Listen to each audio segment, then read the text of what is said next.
Сайн байцгаана уу сонсогч та бүхэндээ энэ өдрийн мэндийг хүргэе. Amis Time podcast-ийн шуудан ирэлгийн шинэхэн дугаар ороход бэлэн боллоо. Тэр их царайлаг охин байсан гэсэн. Царай төрхөөрөө нутагтаа шагшигдсан урт устэй тэрийгэ хоёр хуваагаа шүлжчихдэг. Аав түүнд анхны харцаар л дурлсан гэсэн. Аавч нутагтаа сайхан залуу байсан юм шиг байлаа. Том ах нарынхаа гой морнуудыг гуйж унаад ээж рүү тавьтай байсан гэсэн. Шөнө болохоор гэрээс нь нилээд зайтай морой уучхаад цэмээрхэн ээжийн байдаг илүү гэрлөө алхаж очиод хаалгыг нь тогшдог. Өдөөний залуус голцуул морьтой болццгаана.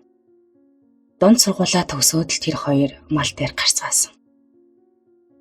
20 наснда сууцгаагаад 5 жилийн дараа аавын 25-ны жил дээр эгч маань дараа жил нь би хорвоод мэндэллээ. Намайг 3 хүрдэг жил бид зуднаар хамаг малаа алдснаас болоод амьдрах ямар ч аргагүй болж хотод ирсэн. Өдөө хамаг юмаа хийгээ сурчсан хүмүүст хотын амьдрал шаал өөр. Ажил төрөл олдохоос ахуулаад л амьдрал дэс өөр болчихсон. Аав маань өргөмөл аавыг өргөж авсан ахын хамаатны хашаанд буусан юм. Тэр айл зах дээр 8 хийдэг. Тэр шугамар нь аав зах дээр тэрэг түрдэг байж байгаад яваанда хүзүүнээсээ цаасан харьцаг уйчхаад жижиглэнгээр 8 хийдэг боллоо. Шүгэлтэй модон чихэр хиттийн чавга Касперны зурагта сирок гэдэл усан бусан юм зарна. Аавыг ажилласаа ирэхийг ихч бид хоёр дисэн ядаг хүлээн. Гой чихэрнүүд авчирдаг болохоор нь л тэр. Тэр шүгэлтэй модон чихэр Каспертай сирокыг л идэж өссөн бид хоёр. Сүүлдээ аав таньдаг ахтайгаа хамт жолооны курс суугаад тэрнээс хойш дандаа машин тэрэгтэй холбоотой ажил хийдэг болсон юм. Хотод автобус баазад ажиллаж байгаад нэг инженер ахыгаа дагаад уурхаад том тэрэг барьж эхэллээ. Их л зориг гаргаж явсан баг. 2 хүүхэд эхнэрээ үлдээчгээд олон хоногоор чойрт хийх ажил. Тэр хаагуур ээж ихч бид хоёрыг чадах чинээгээрээ л өсгөд явж байлаа. Их сайн сандаг юм. Ээж ажилд ороод удалгүй 1 сар болоод ч юм уу гарчихдаг. Тэгээд дандаа гэрийнхээ ойролцоох газруудаар ажиллахаа. Дээд боловсралгүй болохоор олдсон хар бор ажлуудыг л хийнэ. Цайны газар угаагч, цэвэрлэгч гэдэл. Огт ажил хийхгүй бай гэхээр аав удаж ирдэг болохоор гэрт хэрэглээний мөнгө хэрэг болно. Бид хоёр жаахан байсан болохоор тогтвортой ажиллаж чадахгүй байсан юм шиг санагддаг юм.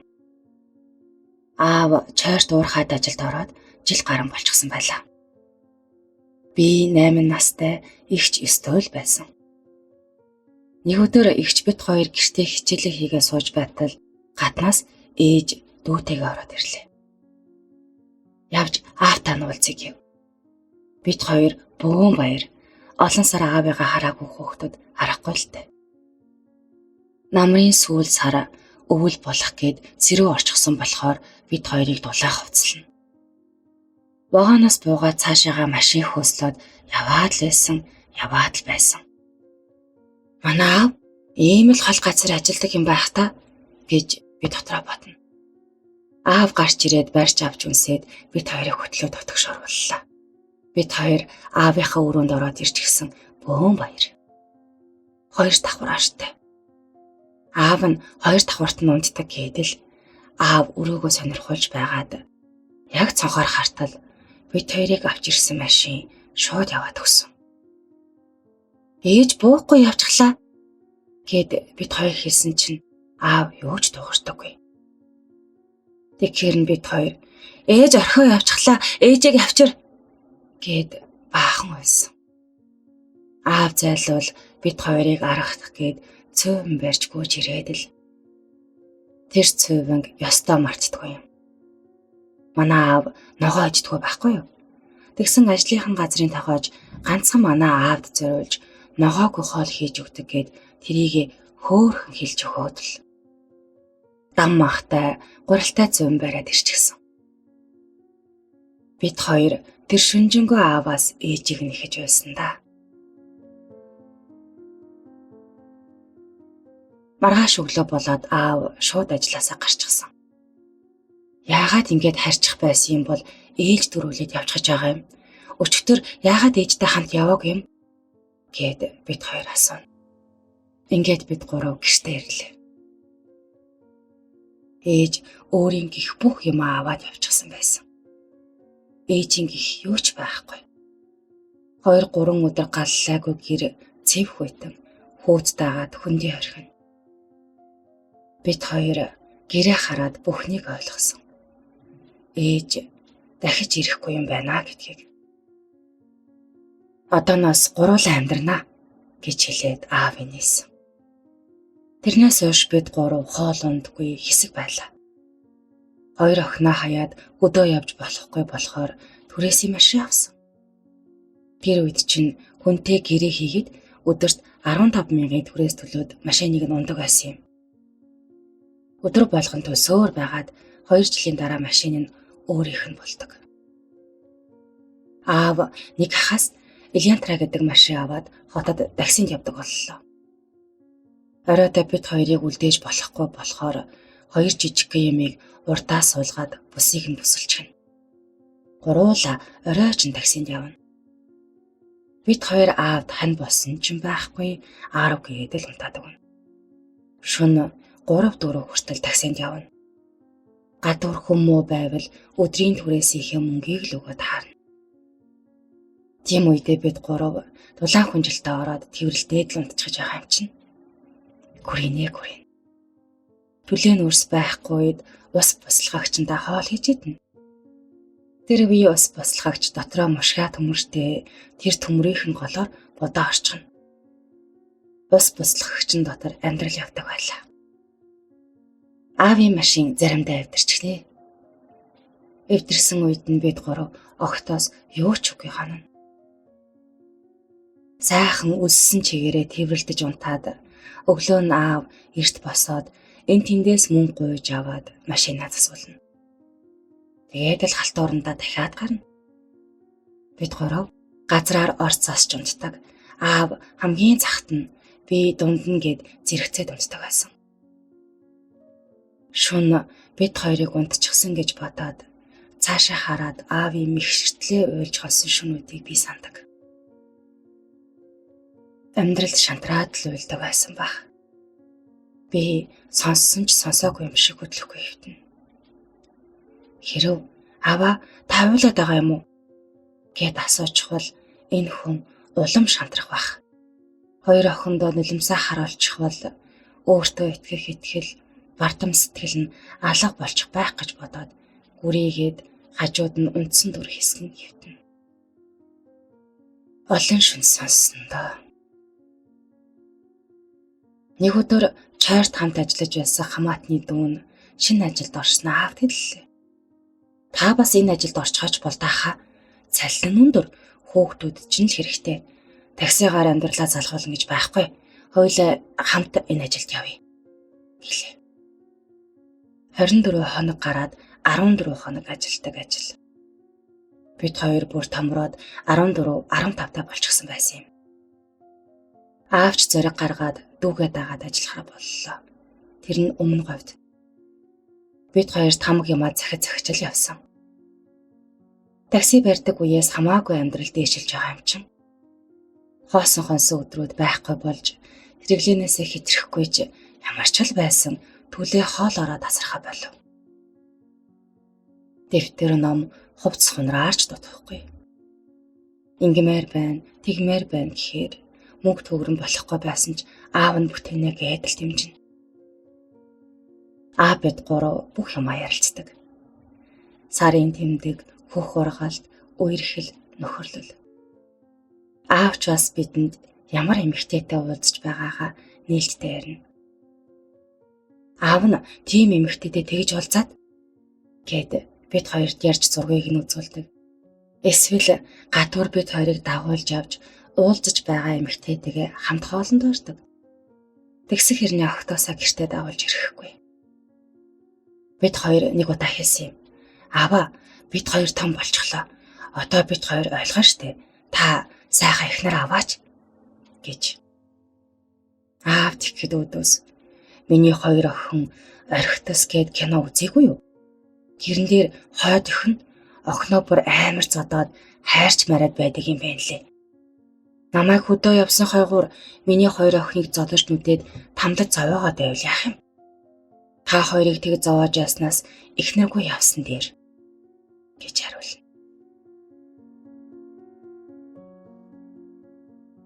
Хоёр жаахан охинтой гээд гэртээ эмэгтэй хүн битгийхэл найз нөхдөөж огт авчрахгүй. Намайг 18 хүрдэг жил ээж аавтай холбоо бариад хоёр охиноо хэр том болсныг хармаар байна гэсэн юм шиг байгаа юм. Бид хоёр аавыг эхнэр авахгүй юм уу гэд ярьж байсан чинь гинэт охинд ер нь ээж хэрэгтэй байдаг гэд гинэт ээжийг яриад эхэлсэн. Ер нь ээжтэйгээ нэг удаа уулзаж үзсэн дээр ээж чинь над шиг л хөгшөрч гсэн байгаа. Эх хүн юм чинь хоёр үрээ санаад сэтгэл нь эмтэрчл байгаа. Нэг удаа л уулзчих гэлээ. Тэгээд л бид хоёр аавыг нухацтай яриад байгааг ойлгосон. Бид хоёр болохоор уулзах нэг их дуртай биш. 8 настайгаас хойш ээж гэдэг үгийг ашиглахаа болчихсон. Ээжийн талын хамаатнууд ч саснаас нь хойш орсроггүй холбоо тасарсан болохоор тэрэнд нь жаахан дургүй. Бид хоёрыг ээжтэйгээ уулзчих гээд шантрахгүй бараг 1 сар гаруй ятглаа. Нэг тоглоом хийхдээ хүртэл ээжтэйгээ уулзцаач гээд инээ. Бид хоёр гүрийж агаад аавыг гуйгаад харна. За аав ингэж байгаа бол ганц уулзгаад яхав тэгээд эрдэнэт рүү явахаар боллоо. Манай ээж салаад эрдэнэт рүү явчихсан юм байна лээ. Дүүн тэнд байдаг юм. Нөгөө бид хоёрыг чойрлог хөргөж өгөхөр ирдэг дүү шүү дээ. Эрдэнэтэд очисон чинь ээж биш тэр дүүн тосож аваад тэднийг очлоо. Ээж нөхөр 2 хүүхэдтэй болчихсон гэрээсээ хурч ирж уулзах байлаа. Сууж байсан чинь гаднаас нэг ихч ороод ирсэн. Сайн байна уу?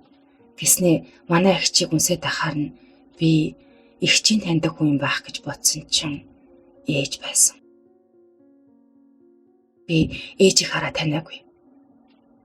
Хичээл ном нь сайн уу? Яаж чигэн амьдарч байна гэж асуухт нь юу хийдэг гэдгээ л ярьлаа. Би нүүрэмгийн эгч дараахан байхгүй юу? Би галзуу болохоор их юм ярих байх таа гэж эгчтэйгээ ярьж байсан мөртлөө яг уулзсан чинь би юу ч ярьж чаддаггүй. Юу гэж хэлхээж мэдэхгүй болчихлоо. Ямар нөхөр хүүхэд чинь сайн уу гэлтэй биш. Ээж ингээрээ тэгээрээгээд баахал юм яриад цагаад байх шиг байсан.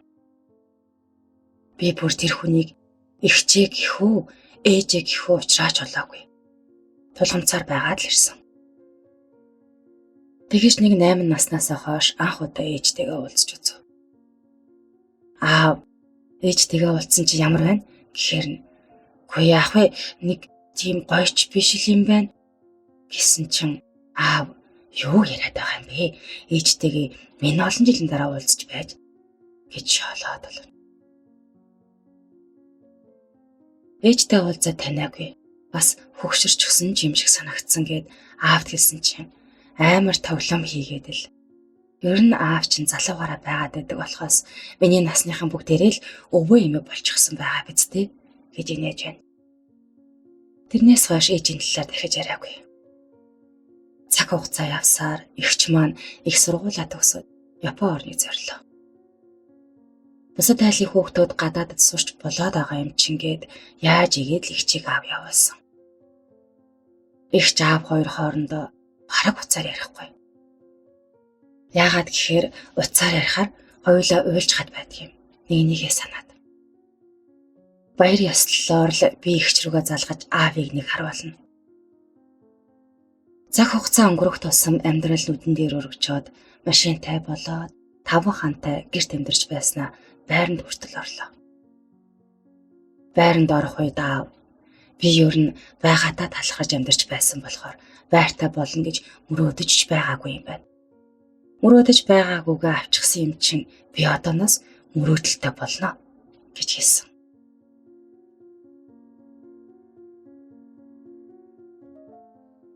Аав минь нүд гал цогтой бүр шаал уур болчихсон байлаа. Тэгээд аавын бодсон хоёр мөрөөдөл нь юу вэ гэхээр нэгт хоёр охиныхоо хормыг хийж өгөх, хоёрт том жип машинтай болох байв.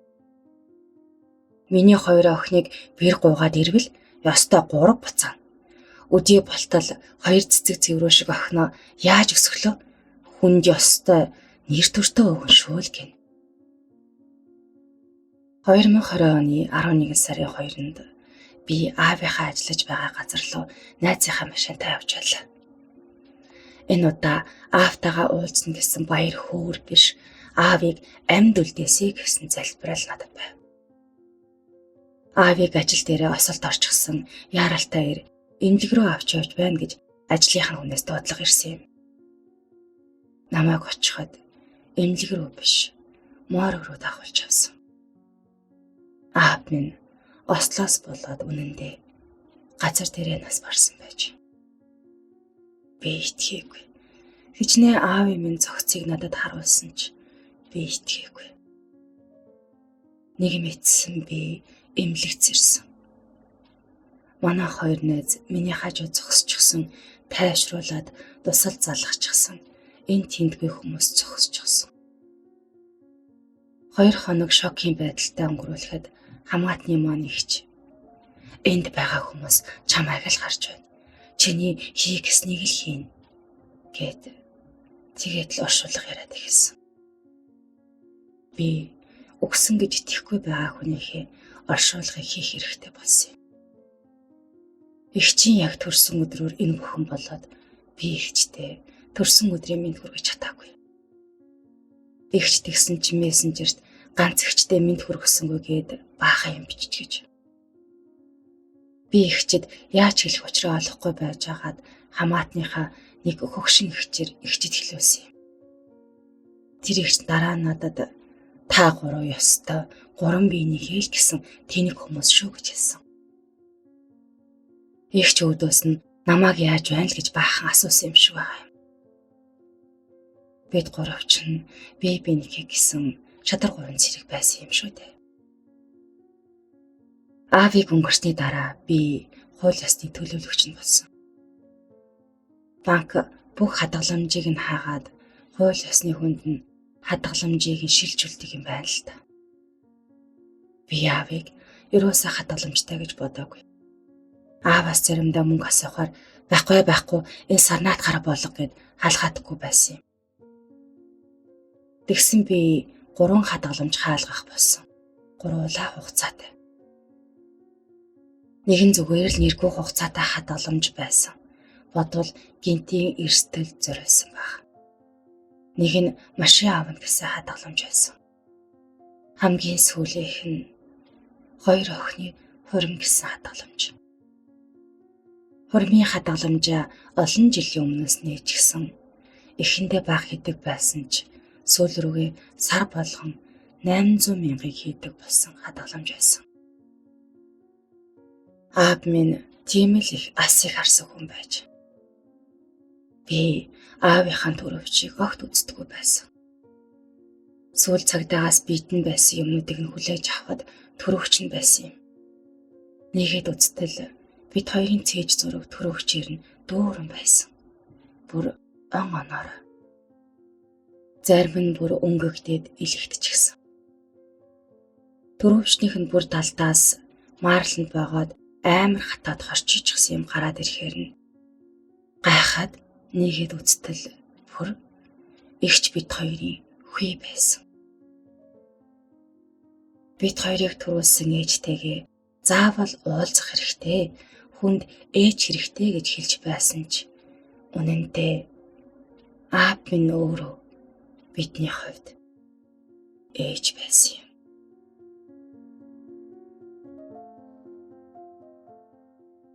Зайд хүргээд өнөөдрийнхөө нэвтрүүлгийг өндөрлөе. Дараагийнхаа дугаараар эргэн баяртайгаар уулзъя.